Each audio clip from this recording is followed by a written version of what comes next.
नमस्कार, अजय चतुर्वेदी। इन दिनों लोकसभा चुनाव अपने शबाब पर है। 2 चरण के मतदान पूरे हो चुके हैं, लेकिन अभी 5 चरण का मतदान होना शेष है। ऐसे में इस लोकतंत्र के महापर्व लोकसभा चुनाव की क्या चुनौतियां हैं, इस मुद्दे पर आज हमने चर्चा की है। जाने माने कानून विशेषज्ञ, राजनीतिक विश्लेषक प्रोफेसर MP सिंह साहब से। तो आज आप सुने प्रोफेसर सिंह को इस लोकसभा चुनाव के लिए वो क्या क्या मुद्दे उठा रहे हैं और किन किन बातों पर वो बेहद चिंतित नजर आते हैं। वीडियो थोड़ा लंबा होगा, इसलिए थोड़ा ध्यान से सुनिएगा, मगर वीडियो को पूरा सुनिएगा, तभी आप किसी निष्कर्ष पर पहुंच जाएंगे। तो आप सुनिए प्रोफेसर सिंह को। डॉक्टर साहब, आपका बहुत बहुत स्वागत है। हम लोग काफी अरसे के बाद मिल रहे हैं, लेकिन मुद्दा ताजा तरीन है।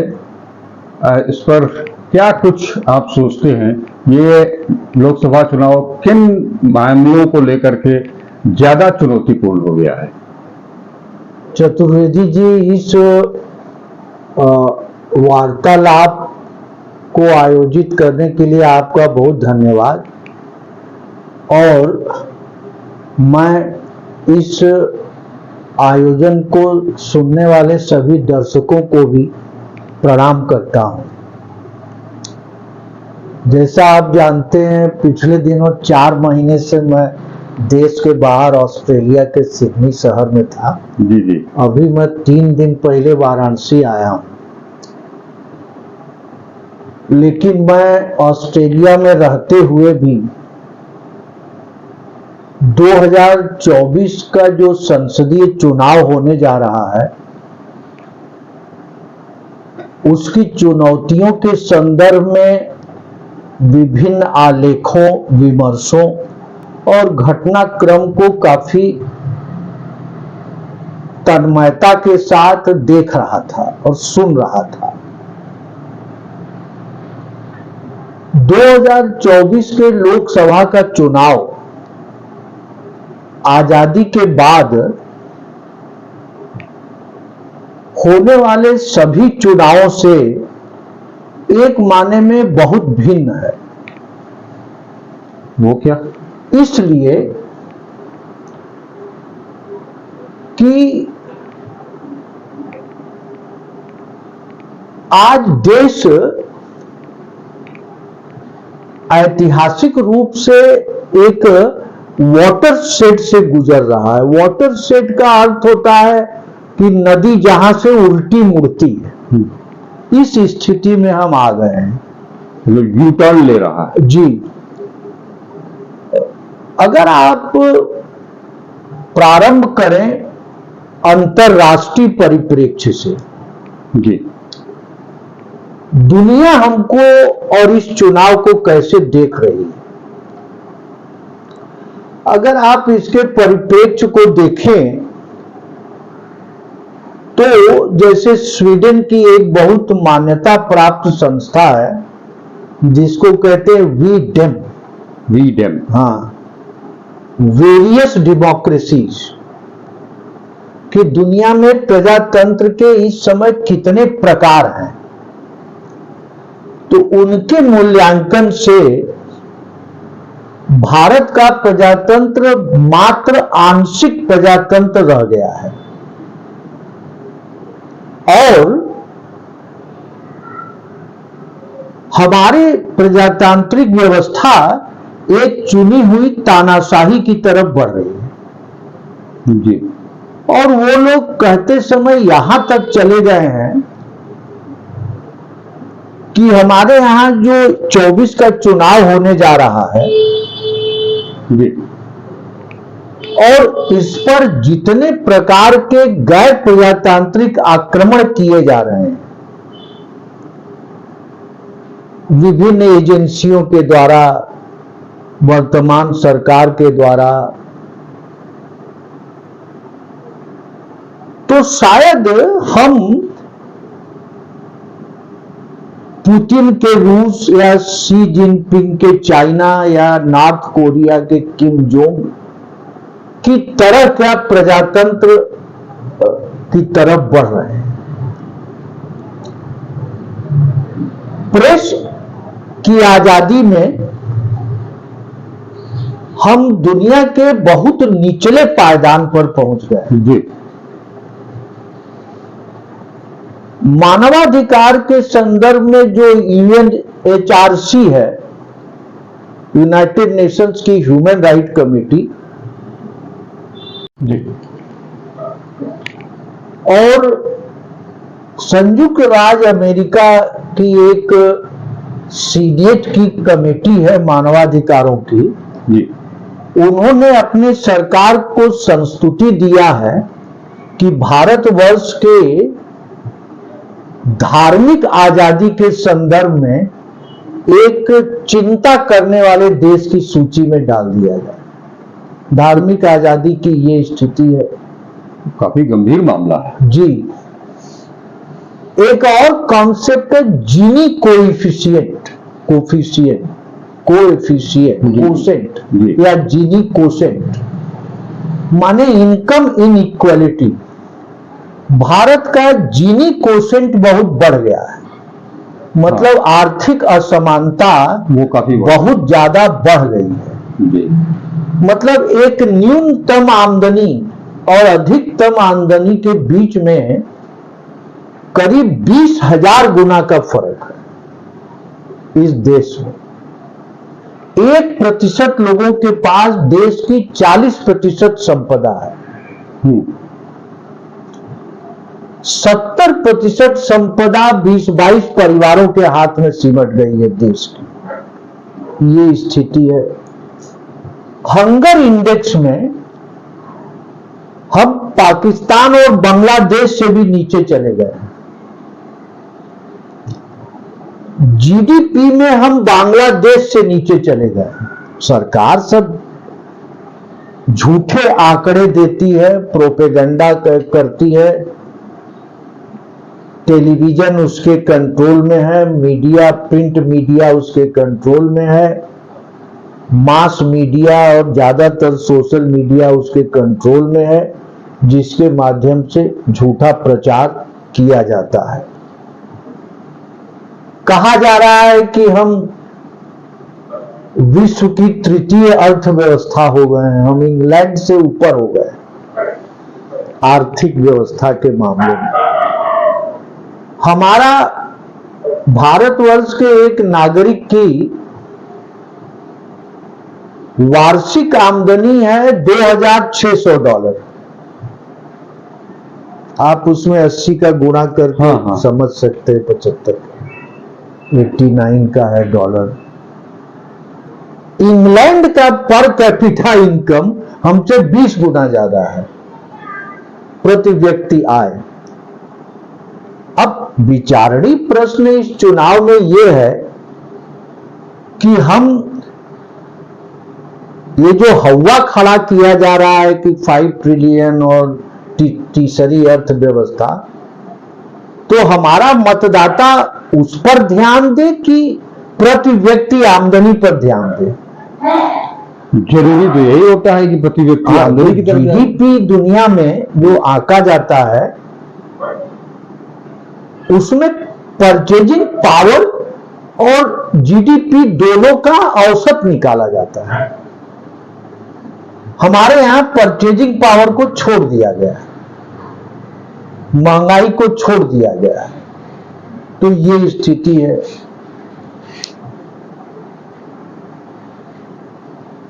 और हमारी एक अहंकार इतना हो गया है कि जो शोध करके जो विभिन्न पत्रिकाओं में, संस्थाओं से जो आंकड़े दिए जा रहे हैं, एक हमारा फॉरेन मिनिस्टर है जो कभी ग्राम सभा का भी चुनाव जीत कर नहीं आया है, उसका प्रजातंत्र के प्रति कोई लगाव नहीं, वो एक ब्यूरोक्रेट था इंडियन फॉरेन सर्विस का। वो सबको हड़का देता है और कहता है कि आपके आंकड़े गलत हैं। जी। बस एक लाइन वो जानता है, बस सीधा सा जवाब है। यही बात अमित शाह कहते हैं, यही बात नरेंद्र दामोदर दास मोदी कहते हैं। दुनिया भर के सारे आंकड़े गलत हैं, बस अहम ब्रह्मास्मि, मैं ही सही हूं या हम ही सही हैं। तो अंतरराष्ट्रीय स्थिति यह है, हमारे जितने पड़ोसी देश थे सबसे हमने अपना संबंध बिगाड़ लिया बदजबानी के कारण। किसी को हम घुसपैठिया कहते हैं, किसी को दीमक कहते हैं, किसी को कुछ कहते हैं। माने नेपाल ऐसे देश से हमारा रिश्ता बिगड़ गया, श्रीलंका से बिगड़ गया, इवन मालदीव जो 8 लाख लोगों का देश है वो हमको ललकार रहा है, कह रहा है अपने सैनिकों को वापस ले जाओ। और वो राष्ट्रपति दोबारा चुनाव जीत गया प्रचंड बहुमत से। हाँ। जो मोइजू है मालदीव का। हमने बांग्लादेश से रिश्ता बिगाड़ लिया, उनको दीमक का चाणक्य जो है हमारे यहाँ की वर्तमान चाणक्य, उनका नाम भी लेना हम उचित नहीं समझते। चाइना ने 4000 स्क्वायर किलोमीटर जमीन पर कब्जा किया है। जी। हमारा प्रधानमंत्री कहता है कि न कोई घुसा है न कोई घुसेगा। तो क्या बात ये भी आ रही है कि उन्होंने खेत वेत भी डेवलप कर लिया है, नहीं बना ली, गांव बसा लिए हैं उन्होंने, अरुणाचल में गांव बसा लिए, केवल लद्दाख में नहीं। जी जी। लद्दाख के लोग आंदोलन कर रहे हैं, उनको सीमा तक सेना जाने नहीं दे रही है। ये स्थिति हो गया। तो ये अंतरराष्ट्रीय स्थिति है। चूंकि यूरोप और अमेरिका के मुल्क अपना माल यहां बेचना चाहते हैं, चाहे वो फ्रांस का मिराज हो, चाहे अमेरिका का ड्रोन हो, चाहे और सैनिक साजो सामान हो, तो इसलिए वो बाजार देख रहे हैं और सब कुछ पतन को देखते हुए भी वो बोलना नहीं चाहते स्पष्ट रूप से, क्योंकि वो व्यापार आधारित देश है। उनके रिश्ते अब सैद्धांतिक नहीं रहे। जी जी। तो ये अंतरराष्ट्रीय स्थिति है।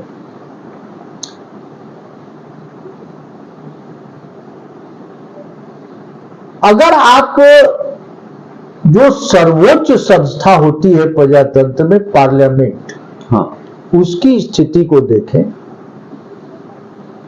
तो वहां कोई बिल अब स्टैंडिंग कमेटी में नहीं जाता।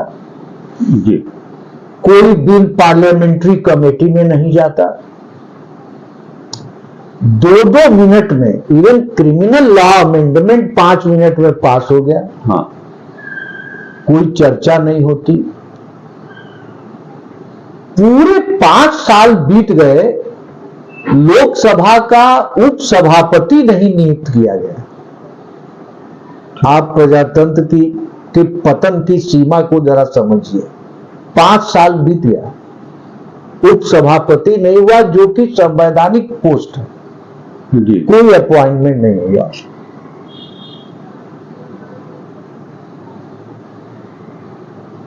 विरोध पक्ष का कोई एमपी बोलने के खड़ा होता है तो माइक बंद कर दिया जाता है। 149 सांसदों को एक साथ निकाल दिया गया। जी। ये तो घटना उसी समय हुई जब उनको निकालने के बाद ही, तो वो राहुल गांधी को निकालने के बाद दानिश अली को रमेश बिदोड़ी ने जितनी गाली दिया सांप्रदायिक आधार पर, आज तक उनके बारे में कोई फैसला नहीं हुआ। बाकी लोगों को महुआ मित्रा का फैसला 5 मिनट में हो गया। ये तो स्थिति है। ओम बिरला की पुत्री का कोलैटरल अपॉइंटमेंट आईएएस ग्रेड में हो गया, ज्वाइंट सेक्रेटरी में। 400 लोगों का अपॉइंटमेंट कोलैटरल हुआ है आईएएस ग्रेड में, बिना किसी परीक्षा और मेरिट के। उसमें न एक बैकवर्ड है, न शेड्यूल कास्ट है, न मुसलमान है, न शेड्यूल ट्राइब है। सब एक पक्षीय विचारधारा के लोगों को लाकर इस सरकार ने भर लिया।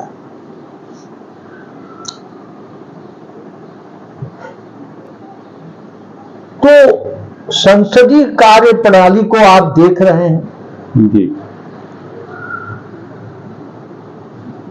कृषि कानूनों को जब पारित किया गया तो नियम यह है कि अगर एक भी सदस्य उठकर उंगली उठा देता है कि हम वोटिंग चाहते हैं, तो तमिलनाडु के एक दमुक के सदस्य ने उठकर खड़ा हुआ कि हम वोटिंग चाहते हैं, लेकिन एक तो महान पत्रकार अपने को समझते हैं हरिवंश जी। उन्होंने वोटिंग ही नहीं होने दिया और ध्वनि मत से हल्ला करके, और अंत में कृषि कानूनों को वापस लेना पड़ा।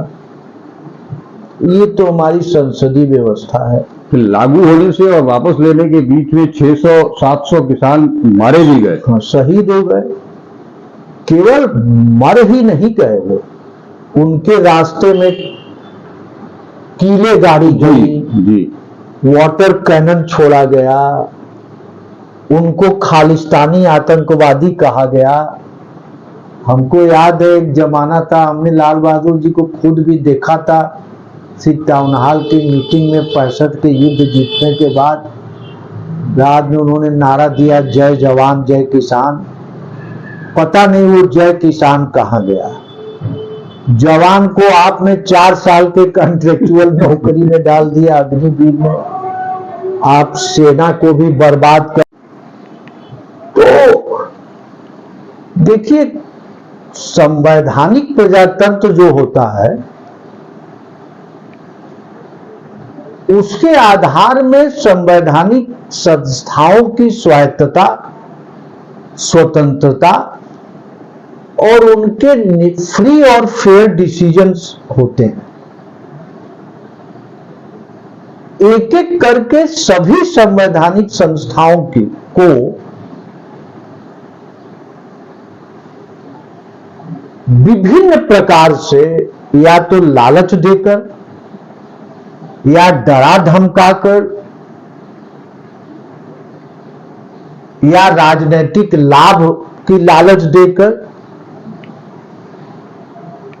या गलत लोगों का अपॉइंटमेंट करके सभी संस्थाओं को बारी बारी से लगभग डिस्ट्रॉय कर दिया गया, बर्बाद कर दिया गया। उदाहरण के तौर पर आजादी के बाद, चूंकि मैं लॉ का विद्यार्थी हूं, हमने पहली बार देखा कि इलेक्टोरल बॉन्ड का फैसला आने के बाद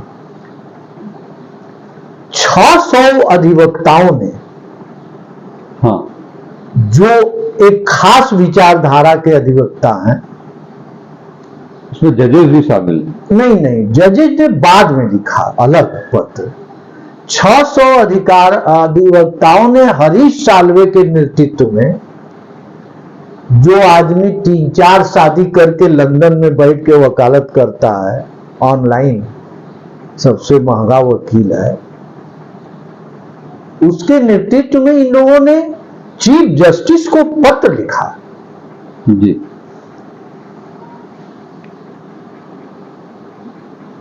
और सुप्रीम कोर्ट बार एसोसिएशन का अध्यक्ष जो है आदिश अग्रवाल, उसने द्रौपदी मुर्मू को पत्र लिखा कि इलेक्टोरल बॉन्ड के फैसले पर राष्ट्रपति को पुनर्विचार करना चाहिए। ये हालत सुप्रीम कोर्ट की हुई। इसका उद्देश्य था, जो थोड़ा बहुत भी न्याय चंद्रचूड़ करने का सोच रहे हैं, ज्यादा तो कर नहीं रहे हैं, अन्याय ही कर रहे हैं। नहीं, मैं इसलिए कह रहा हूं कि एक उन्होंने बेंच गठित किया है, जिसमें एक जस्टिस बेला त्रिवेदी है। हाँ, ठीक है, वह गुजरात में जब मोदी मुख्यमंत्री थे तो इनकी लॉ सेक्रेटरी थी। तो उमर खालिद की जमानत जब पेश हुई तो जब उसको पता चला कि हमारे प्रार्थना पत्र बेला त्रिवेदी के बेंच में जा रहा है तो उसने प्रार्थना पत्र वापस ले लिया, क्योंकि उसको पता था कि बेला त्रिवेदी जमानत नहीं देंगे। वो एक प्रकार से सरकारी जज है, सरकारी भी वर्तमान सरकार की। एक जस्टिस खानविलकर हैं जिन्होंने तीस्ता सीतलवाड़ के खिलाफ फैसला दिया,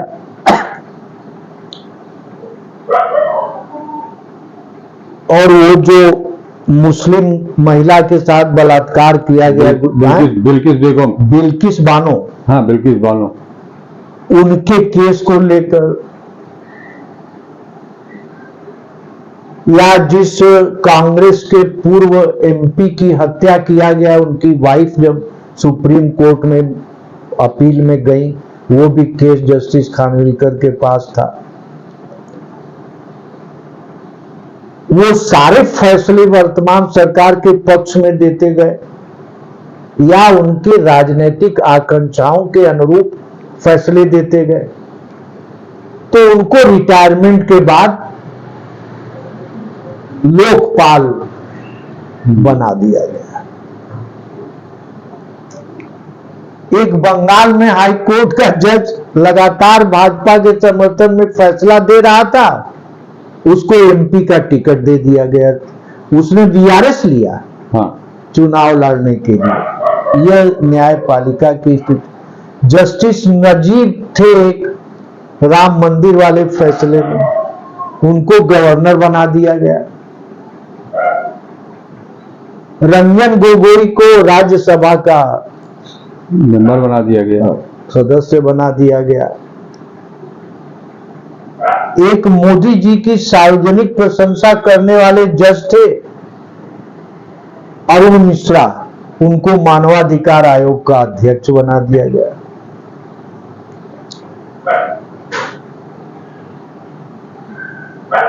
तो न्यायपालिका पर अगर इनके मन माफिक जज का नाम कॉलेजियम नहीं देता तो लॉ मिनिस्टर फाइल ही नहीं क्लियर करता। वो सुप्रीम कोर्ट के जजेस की सीनियरिटी को पलट देता है। अगर फाइल रोक देगा तो वो जज अगर बाद में बना भी तो जूनियर हो जाएगा।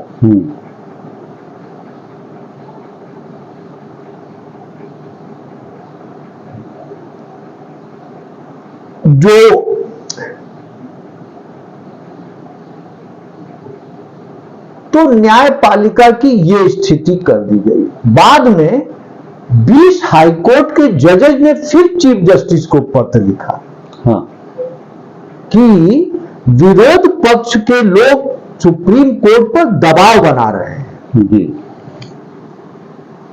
इसका अर्थ ये हुआ कि आप हमारे ही अनुसार फैसला दीजिए। अगर दूसरा विचार आता है तो आप पर दबाव बनाया जा रहा है। समझ गया? हाँ। यह कभी नहीं हुआ था। मैं यह चतुर्वेदी जी नहीं कह रहा हूं कि न्यायपालिका हमेशा निष्पक्ष थी, स्वतंत्र थी, मैं ये नहीं कह रहा हूं। इंदिरा जी ने भी 3 न्यायाधीशों को सुपरसीड करके एएन रे को चीफ जस्टिस बना दिया था। ये सब पहले भी हुआ है इमरजेंसी के दौरान। लेकिन अधिवक्ताओं की हिम्मत नहीं थी। अगर दूसरी सुप्रीम कोर्ट होती दमदार तो इन पर कंटेम्प्ट ऑफ कोर्ट चला देती। हाई कोर्ट के 20 न्यायाधीशों जो रिटायर्ड थे और ये अधिवक्ताओं के ऊपर कि आप हमको, एक क्लॉज है ऑब्स्ट्रक्शन ऑफ जस्टिस, आप न्याय में बाधा पहुंचा रहे हैं, हमारे ऊपर दबाव बनाकर कंटेम्प्ट फाइल ला कर देती, जेल भेज देती। ये न्यायपालिका की स्थिति है। चुनाव आयोग तो उसको आमतौर पर लोग केचुआ हिंदी में कहते ही हैं, केंद्रीय चुनाव आयोग। जिसमें रीढ़ की हड्डी नहीं होती।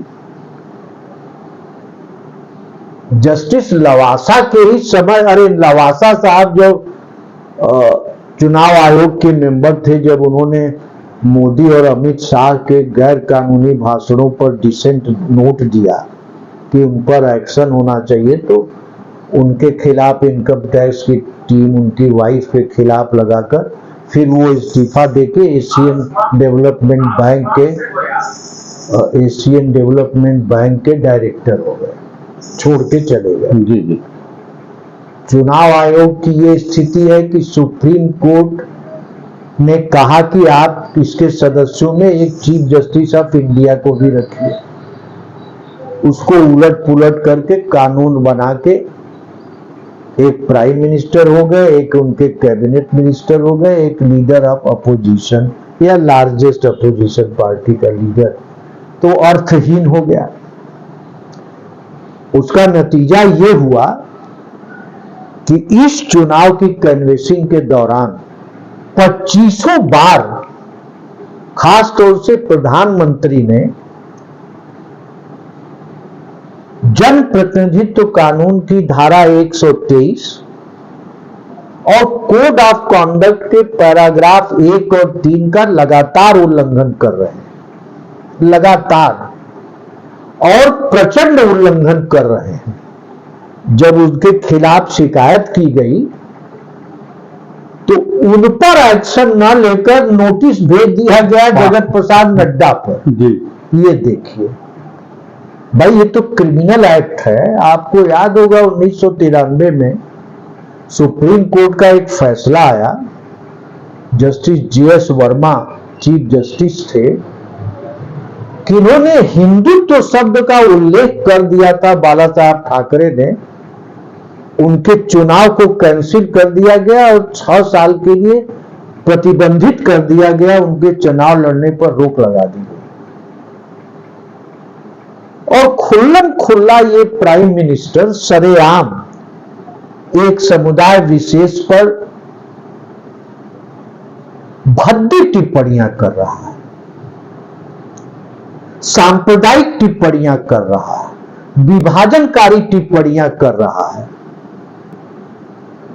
और चुनाव आयोग की हिम्मत नहीं है कि वो अपना कार्य निष्पक्ष रूप से संपादित कर सके। जांच एजेंसियों की स्थिति आप देख रहे हैं, चाहे ईडी हो, चाहे सीबीआई हो, चाहे इनकम टैक्स डिपार्टमेंट हो। आपको पता होना चाहिए कि पॉलिटिकल पार्टीज को इनकम टैक्स नहीं देना होगा। हाँ। 14 लाख के टैक्स का कुछ लापरवाही या भूल हो गई कांग्रेस से, तो उन पर 290 लाख का जुर्माना लगाया गया है। 14 लाख के टैक्स दे पर जुर्माना 290 लाख, 190 लाख का उनके अकाउंट को फ्रीज कर दिया गया। तो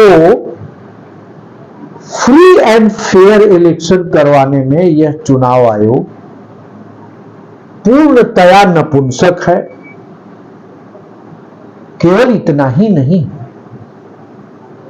चुनाव की तिथियों के निर्धारण में भी इसने पक्षपातपूर्ण रवैया अपनाया है। कहीं 7 चरणों में चुनाव हो रहा है, इसलिए कि प्रधानमंत्री को अधिकारित बार कैनवेसिंग का मौका मिले, उनको टाइम मिले। बिहार के एक कंस्टिट्यूएंसी में इलेक्शन हो रहा है, बगल में प्रधानमंत्री का भाषण चल रहा है जो टीवी पर दिखाया जा रहा है। अमरोहा में चुनाव चल रहा है और बगल की सीट पर प्रधानमंत्री का लेक्चर चल रहा है जो पूर्णतया टेलीविजन पर दिखाया जा रहा है। इस तरह से हो रहा है। मुस्लिम मतदाताओं को परेशान किया जा रहा है, आधार कार्ड मांगा जा रहा है। अरे भाई, 11 प्रकार के आइडेंटिटी परमिटेड है, जिसमें वोटर आई कार्ड भी है, पैन कार्ड भी है, पासपोर्ट भी है, बहुत सी चीजें हैं, राशन कार्ड है, ड्राइविंग लाइसेंस है, लेकिन नहीं। और महिलाओं का बुर्का उठवा के देखा जा रहा है पुलिस के द्वारा, जबकि पुलिस के पास ये शक्ति ही नहीं है। लॉ एंड ऑर्डर की समस्या कोई करे तब पुलिस की न भूमिका होती है कि पुलिस पहचान पत्र देखती है। मान लीजिए हम लोग और हमारी पत्नी विदेश जा रहे थे, तो हमारी आइडेंटिटी दिल्ली पुलिस ने थोड़ी ना आके रोका हमको, एयरपोर्ट अथॉरिटी के लोगों ने आइडेंटिटी देखा। हाँ।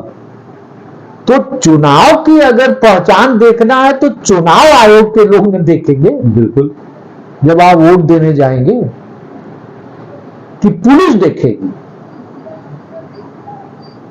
तो ये तो चुनाव आयोग की स्थिति हो गई। तो फ्री एंड फेयर अगर इलेक्शन नहीं होता है तो आने वाले दिनों में प्रजातंत्र पर, जैसा प्रजातंत्र नेहरू, अंबेडकर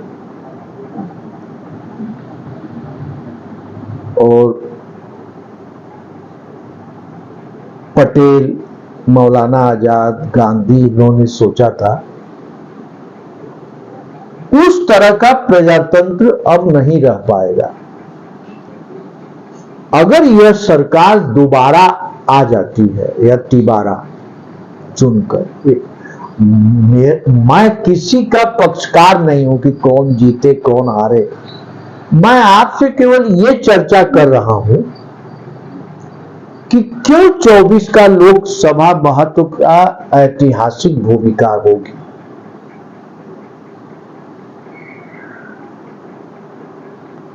अब आप मीडिया के लोग खुद उड़ाए थे कि हम प्रजातंत्र के चौथे स्तंभ हैं। चौथा स्तंभ कहीं संविधान में लिखा हुआ नहीं कि आप फोर्थ पिलर ऑफ डेमोक्रेसी। ये सब मीडिया वाले खुद आपस में चोचो करके ये उड़ा दिए थे कि चौथा स्तंभ है, चौथा स्तंभ है, चौथा स्तंभ है।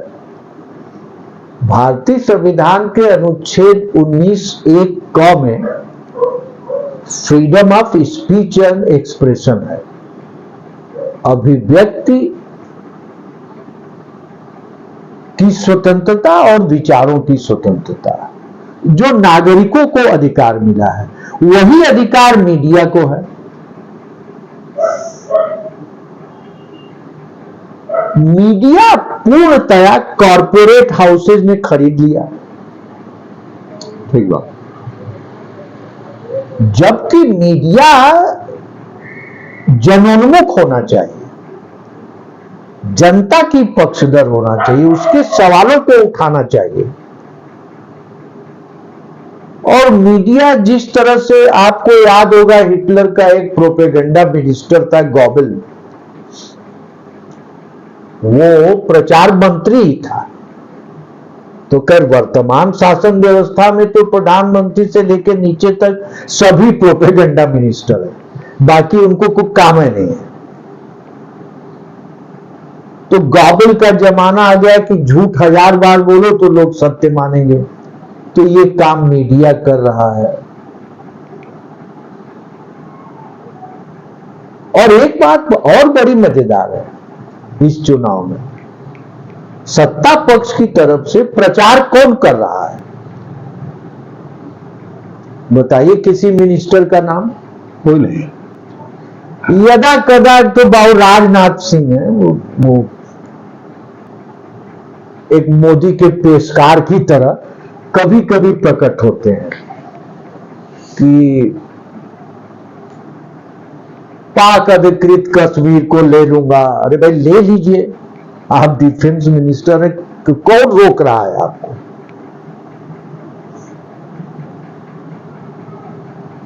आप तो कहते हैं ना कि हमने बालाकोट पर सर्जिकल स्ट्राइक कर दिया, तो ले लीजिए उसको। और कौन मंत्री है जो चुनाव प्रचार कर रहा है? बताइए किसी का नाम। दो को छोड़कर, बस वही 2 लोग हैं, दो नहीं, मुख्य प्रचार एक आदमी का। नहीं नहीं, कुछ मीडिया की बालाएं हैं। भारतीय जनता पार्टी का इस चुनाव के मुख्य प्रचारक मीडिया की कुछ चुनिंदा बालाएं हैं। हम नाम किसी का नहीं लेते। कोई अपने को सबसे तेज कहता है, कोई अपने को सबसे सच्चा कहता है, कोई अपने को कुछ कहता है, उसकी कुछ बालाएं हैं। उनको आप हेलीकॉप्टर से आजकल प्रचार करते देख रहे हैं। एक मीडिया चैनल का चुनाव हेलीकॉप्टर है, जिस पर उसका नाम लिखा है हेलीकॉप्टर। उस चैनल का नाम लिखा है बड़े बड़े हेलीकॉप्टर जी। तो मीडिया को डरा भी दिया गया, अच्छे और आलोचनात्मक पत्रकारों को नौकरी से निकलवा दिया जा रहा है।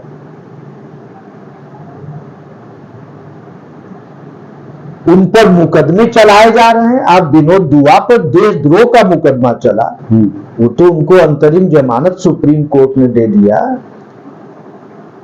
आप न्यूज क्लिक का देख ही रहे हैं, अभी तक वो जेल में है, झूठा मुकदमा पीएमएलए में चलाकर। तो या तो तुम हमारी बात करो, नहीं तुमको जेल में डाल देंगे। स्मृति ईरानी के एक फोन पर अमेठी में दैनिक भास्कर ने अपने 2 पत्रकारों को नौकरी से निकाल दिया कि कैसे तुम्हारी हिम्मत कि तुमने स्मृति ईरानी से सवाल पूछा।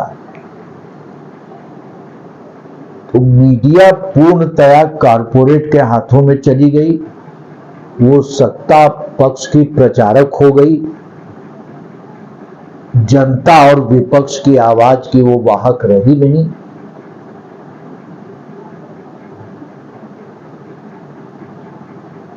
तो हम देखिए बनारस शहर में ही पैदा हुए, पहले क्वींस कॉलेज में इंटर तक पढ़े, फिर बीएचयू आ गए। विश्वविद्यालयों की ये दुर्दशा कर दी गई। पहले तो देखिए ज्ञान की परंपरा को छिन्न भिन्न कर दिया गया, इसको समझिए ठीक से। मिथकों को इतिहास कहा जा रहा है और नया विकृत इतिहास लिखवाया जा रहा है और लिखा जा रहा है। अंधविश्वास को विज्ञान कहा जा रहा है कि हमारे यहां प्लास्टिक सर्जरी होती थी, हमारे यहां टेस्ट ट्यूब बेबी होता था, हमारे यहां पुष्पक जहाज होता था। एक तो ये काम किया गया। ज्ञान की परंपरा से वैज्ञानिक सोच और तेवर को बिल्कुल विनष्ट कर दिया गया। मैंने आपको सुनकर हंसी भी आएगी, शायद दुख भी होगा, शायद आप रोए भी। मैं उस समय ऑस्ट्रेलिया के सिडनी शहर में था। बीएचयू के एक प्रोफेसर का फेसबुक आया गोबर में लौटते हुए होली पर। हाँ जी, यहां भी वायरल हुआ। किताब कापी छोड़कर, जी जी जी, अध्ययन अध्यापन छोड़कर, शोध छोड़कर, वो भैंस के गोबर में लौटकर अपना विद्वता का प्रमाण फेसबुक पर दुनिया भर में दे रहे थे। अपना वीडियो खुद ही उन्होंने वायरल किया। ये प्रोफेसर है, गोबर लोट प्रोफेसर। आप इनको नई संज्ञा दे सकते हैं। या गोबर में रहने वाला एक कीड़ा होता है गोबरौरा प्रोफेसर। अब विश्वविद्यालयों में गोबरौरा प्रोफेसर तैयार हो रहे हैं। अगर 400 विश्वविद्यालय हैं, सभी के कुलपतियों की नियुक्ति एक खास संस्था की संस्तुतियों पर की जा रही है।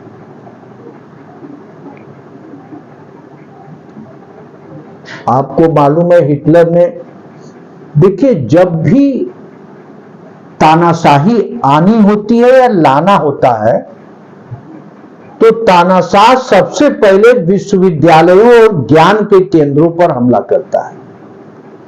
कौन ज्ञान के केंद्र, जहां से कि आलोचनात्मक और सृजनात्मक ज्ञान उत्पन्न होता है। तो हिटलर ने सबसे पहले जर्मनी की सबसे प्रतिष्ठित यूनिवर्सिटी फ्रैंकफर्ट को चौपट किया। जैसे भारत में अभी इस साल भी विश्वविद्यालयों की रैंकिंग में फर्स्ट जेएनयू आया है, हाँ, लेकिन जेएनयू को बर्बाद कर दिया गया। सबसे पहले जेएनयू पर हमला हुआ, यादवपुर यूनिवर्सिटी पर हमला हुआ, जामिया मिलिया पर हमला हुआ, हैदराबाद यूनिवर्सिटी में जहां रोहित वेमुला का कांड हुआ वहां हमला हुआ। तो ज्ञान के साथ ये किताबों को बदला जा रहा है। ज्ञान के संदर्भ में चतुर्वेदी जी भारत को केवल मध्ययुगीन नहीं, आदिम काल में ले जाने की कोशिश हो रही है। माने अगर आप मिथकों को इतिहास कहेंगे और अंधविश्वास को विज्ञान कहेंगे, तो आपके देश की आने वाले दिनों में क्या प्रतियोगात्मक क्षमता रहेगी, क्या कैपेसिटी रहेगी विश्व के अन्य वैज्ञानिक और प्रगतिशील देशों के संदर्भ में। जब आप कहेंगे कि नाली पर कनस्टर रख के उसके गैस से चाय पकाता है, और आप कहेंगे कि बादलों के बीच से जहाज ले जाओ तो राडार नहीं देख पाएगा, इस तरह का आप ज्ञान की परंपरा लाद रहे हैं देश पर। तो पता नहीं, मैं बचपन से सुनता हूं कि काशी जो है विश्व की सांस्कृतिक राजधानी है। मैं सुनता रहा हूं, मतलब मैं पैदा भी यहीं हुआ और आपके आशीर्वाद से कम 77 साल की उम्र हो गई। 50 साल में बीएचयू में रहा, पूरा 50 इयर्स। बहुत कम लोगों को ये सौभाग्य मिला होगा मालवीय जी की शरण स्थिति में रहने का, 50 वर्ष। लेकिन 24 के लोकसभा का चुनाव भारत को कुछ लोगों के प्रयास से जिस तरफ ले जाने की कोशिश की जा रही है, अगर खुदा न खास्ता भारत की राजनीति एक चुनी हुई तानाशाही की तरफ बढ़ जाती है, तो जब यहां का राजनीतिक इतिहास कभी लिखा जाएगा, क्योंकि देखिए तानाशाहों की भी एक एक्सपायरी डेट होती है। हिटलर ने अपनी प्रेमिका को गोली मारा, खुद जहर खा लिया जब रूसी सेना घुसी जर्मनी में। तो हर तानाशाह की एक एक्सपायरी डेट होती है। तो राजनीतिक इतिहास तो लिखा जाएगा, शोध होगा।